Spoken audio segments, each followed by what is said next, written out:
我呢個稿呢，其實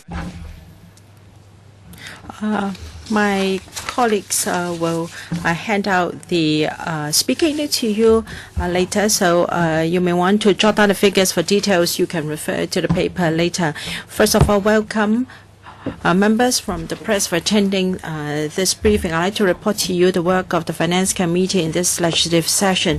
We held 54 meetings, totaling 184 meeting hours. We considered 98 funding proposals, and there are still 9 outstanding. Last year, there were 75 meetings with 161 hours. We approved 29 proposals with 6 outstanding.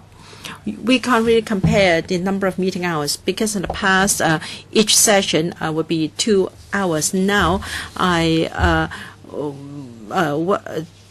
do it differently. So sometimes we met for 1 hour or so, even 6 hours. So we approved a total commitment of $251.4 billion, much more than the $75.9 billion last year, and is a 5-year high since the 2012-13 session. You may ask why this is not the highest, because in 2011 and 2011 we had a major infrastructure projects, including the Central Shatin Link, the XRL, and also the Liantong Haiyuan border crossing, and the money approved was $374 million, a historic high. Now I'd like to talk about proposals for public works. There were 36 altogether, involving 86 programs, including the Capital Works Reserve Fund for 2018-19. The total commitment was $168.1 billion, whereas last year we only approved $58.3 billion. The major projects include the Central Kowloon route main works, and also reconstruction, development and construction of 5 hospitals, totaling $29.6 billion. For non-works projects, the commitment involved was $83.3 million, $30.3 billion on Hong Kong innovation and technology development, and $10.3 billion lump sum grant for construction of university hostels, and establishment proposals totaled $10.3 billion, involving 86 directorate posts. We considered a number of controversial and complex items, and on average we spent 1.4 hours on each item compared with the 4 hours spent on each item last year. That was a major improvement. I believe it was mainly because of amendments to the rules of procedure and the FC procedure. We're now more efficient. We saved 26.5 hours compared with last year. So last year there were filibustering tools. Now they are removed. So we have saved 26.5 hours. That is equivalent to 1.5 months of meeting times. That means we have had another 1.5 months for meeting this year. And it's worth mentioning that the government and different political parties are willing to negotiate in a pragmatic and forthcoming attitude. Now, for amendment to our ROP, there were amendments to the ROP in December last year, and in January we also approved 2 amendments to the FC procedure.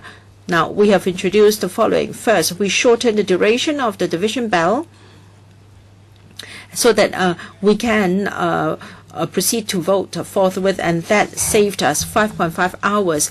And for motions under Rule 37A, each member is only allowed once. And we spent 12 hours on that last year, and this year only 3. We saved 9 hours, and we've also removed the rule on a motion to adjourn, and we saved 12 hours as a result. In October last year, I made chairman direction so that I can determine the duration of each meeting, taking into account the estimated end time of our House committee meetings. So instead of 2-hour sessions in the past, so we can have different arrangements now, and the operation is much smoother. And in March this year, the CE said in public that she would discuss with political parties so that easy items will be dealt with first and difficult bits will be left later. To facilitate the arrangement, I, as chairman of the Finance Committee, coordinated with the pro-establishment and pan-democratic camps. We work on the list of funding proposals and the order and reflected the outcome of our consultation to administration. So far, the administration has stuck to that principle of dealing with the easy part first and the difficult part later. And I believe the forthcoming attitude of the government has helped to make our FC more efficient. However, there is still room for improvement. Last year, 89% and 79% of PWSC items and ESC items were singled out for split voting. This year, the figure has dropped to 50% for PWSC, but for ESC is still as high as 75%. Compared with previous terms of the Council, this proportion is on the high side. I hope members understand that all these items have been vetted by the relevant subcommittees. When it comes to FC, we should focus on the supplementary information from the administration, and members should express their views succinctly, and then we should put the items to the vote. The purpose of the two subcommittees is to ensure that the FC can operate efficiently. However, recent trends show that the two subcommittees have not achieved that purpose. I've also noted that when it comes to ESC and housing and transport infrastructure items, members would focus on policy issues. In fact, before a funding proposal is put to the FC, the relevant panels are always briefed. So I would only allow members to raise their views in a succinct manner at FC. If members spend too much time at FC meetings on policy issues, then the FC will not be efficient in dealing with the funding applications, and there can be serious stalling. I'd like to point out that FC has a very important responsibility of dealing with funding applications. Our agenda is very heavy and time is limited, and I cannot allow questions to go on indefinitely. Now we have to make timely funding approval for the overall development of Hong Kong, and this is most important to the welfare of the community. I urge officials and members to become well prepared. Members should read the documents carefully and not ask questions at the meeting on information already provided, and I hope officials would provide focused answers. With cooperation, we can ensure that the meetings proceed smoothly and that the Finance Committee can exercise its function. And that is, on one hand, we can ensure that public money is well spent and we can play the role of gatekeeping, and we can also effectively fulfill other functions. I also recommend members and officials to communicate more outside of meetings.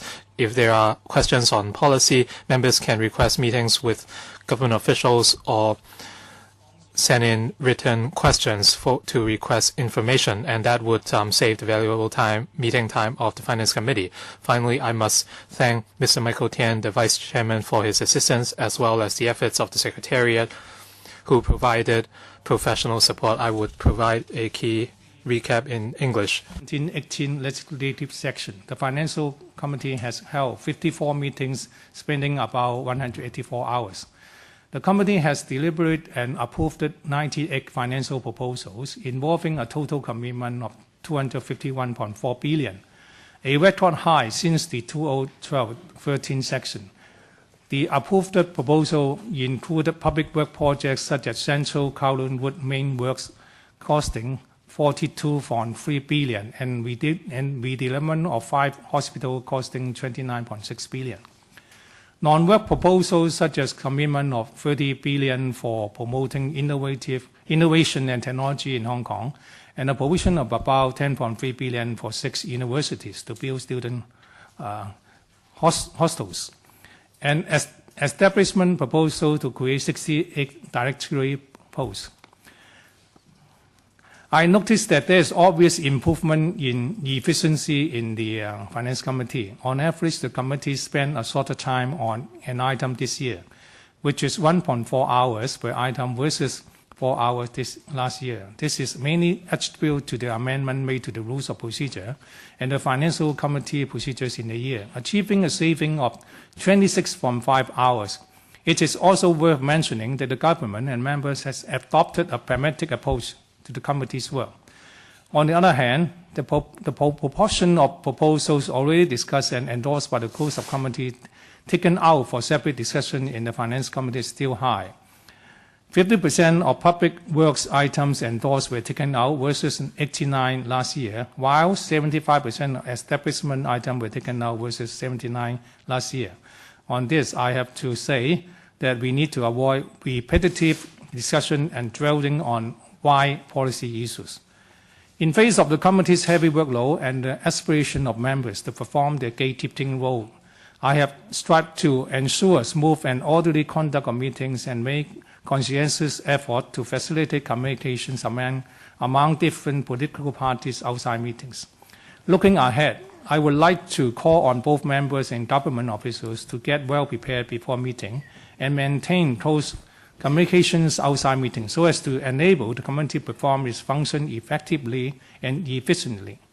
Lastly, I am most grateful to the Deputy Chairman, members, and the sectorial staff for their support over the past years. 大家有冇咩問題？請先呢報一報你係代表邊間機構，然後再講一講你。Please identify yourself before you speak. SCMP. Chairman, you said that a number of proposals were deliberated on this year. Were there any funding proposals in which you felt that were effectively sorted out? At the Public Works Subcommittee, you said some items were discussed at the FC after being discussed at the PWSC. For the footbridge at Yuen Long, there was opposition from some members. Was it an issue?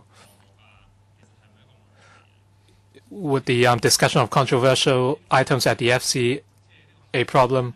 In your opinion, the relationship between executive and legislature improved this session, and very often dialogues were possible.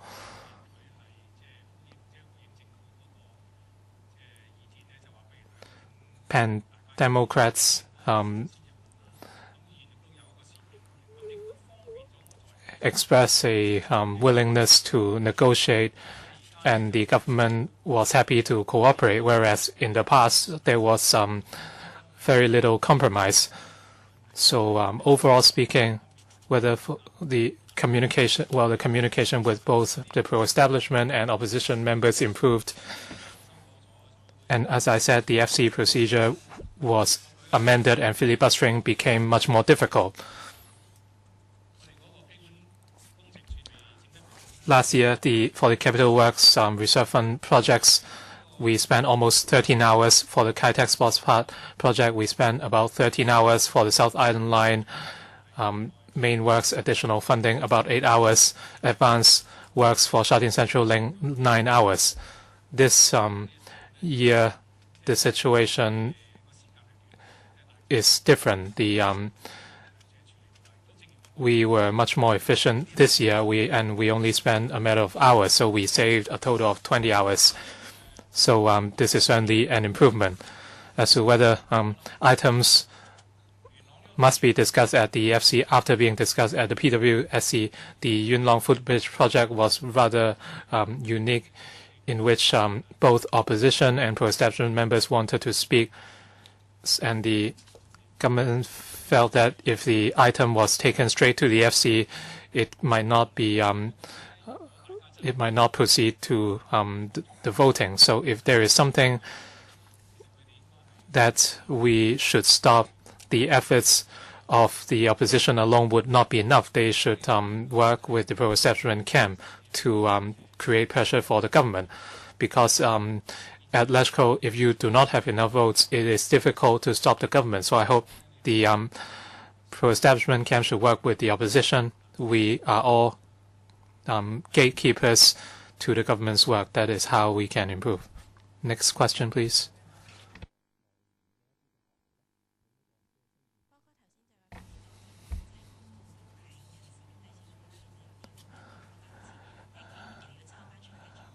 You said that some items already discussed at the PWSC and ESC would be discussed again at the FC, which would be unnecessary. So would you suggest to remove these two subcommittees, and would there be further amendments to the rules of procedure or FC procedure? In the 2012 to 13 session, only 20% of PWSC and 20% of ESC projects would be discussed at the FC. In 2015 to 16, only 48 and 64% of PWSC and ESC projects would be taken to the FC. So for ESC projects in the past, only 10 or 20% would be put to the FC, but now the figure stands at 70 to 80%. Mr. Martin Liao proposed an amendment to the Finance Committee procedure. It is now on the waiting list. If any members propose amendments to the procedure, I would proceed according to the rules as chairman.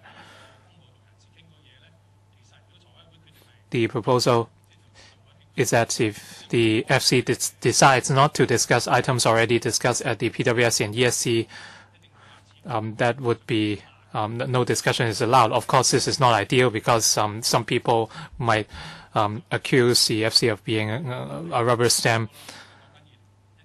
For 2012 to 13, only 20% of the items were taken to the FC, but the proportion now is at 70 or 80%, which is way too high. So I'd like to call members' attention to this issue. The motion is still here, so if the situation deteriorates or warrants, we might have to make a difficult decision. Next question.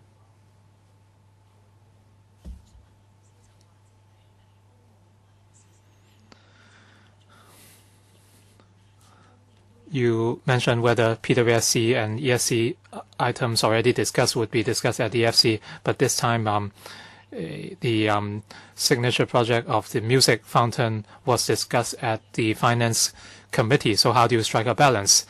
Were there any projects in which you were unhappy with the government's approach?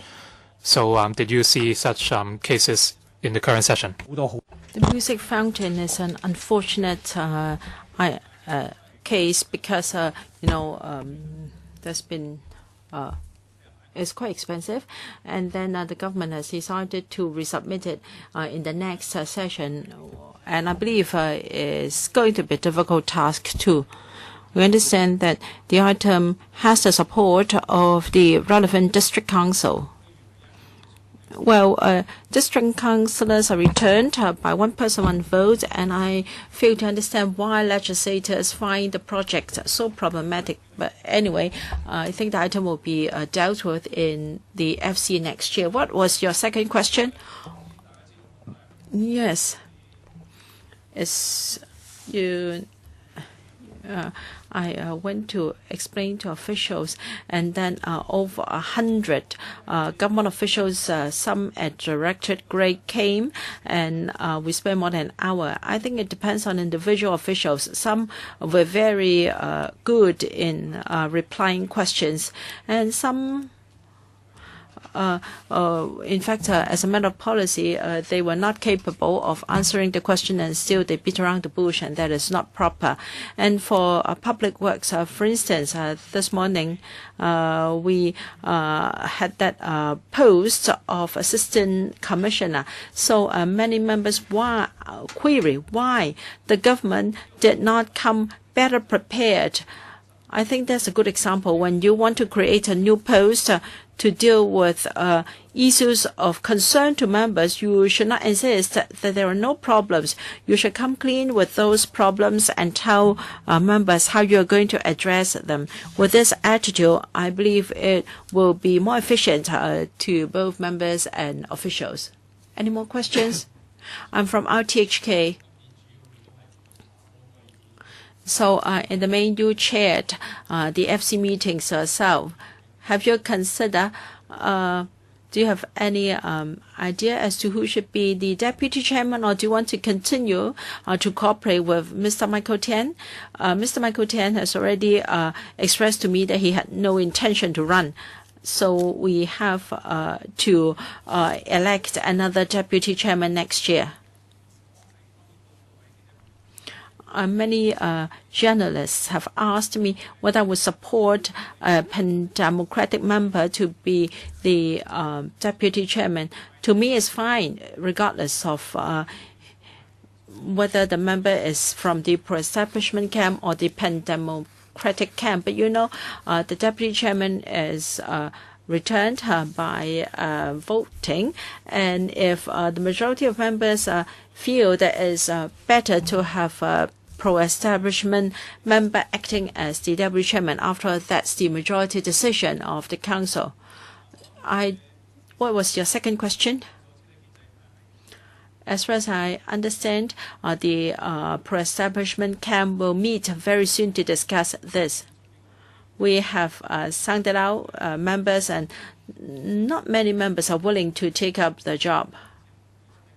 In fact, in 2020, we will have a new session, and it's time to nurture a new chairman to serve or to chair the FC. We do need new blood to serve as the deputy chairman. There are still 9 items outstanding. Was that what you expected? 2 more controversial. One on the subsidy scheme for electricity tariff, and the other is the pedestrian walkway in Yuen Long. Is it the government's decision? I think it is a political decision because the 2 items are rather controversial. I think the administration would like to spend the summer recess discussing with pro-establishment and pan-democratic members. You just look at the order of the agenda. It was quite unlikely for the 2 items to be passed. Now, in the very last part of the meeting today, the government singled out 4 items that did not require any deliberation for voting. So it's good. Of course, I'm regrettable that the 1 billion fund for gifted education could not be passed. But anyway, I believe we've all done our best.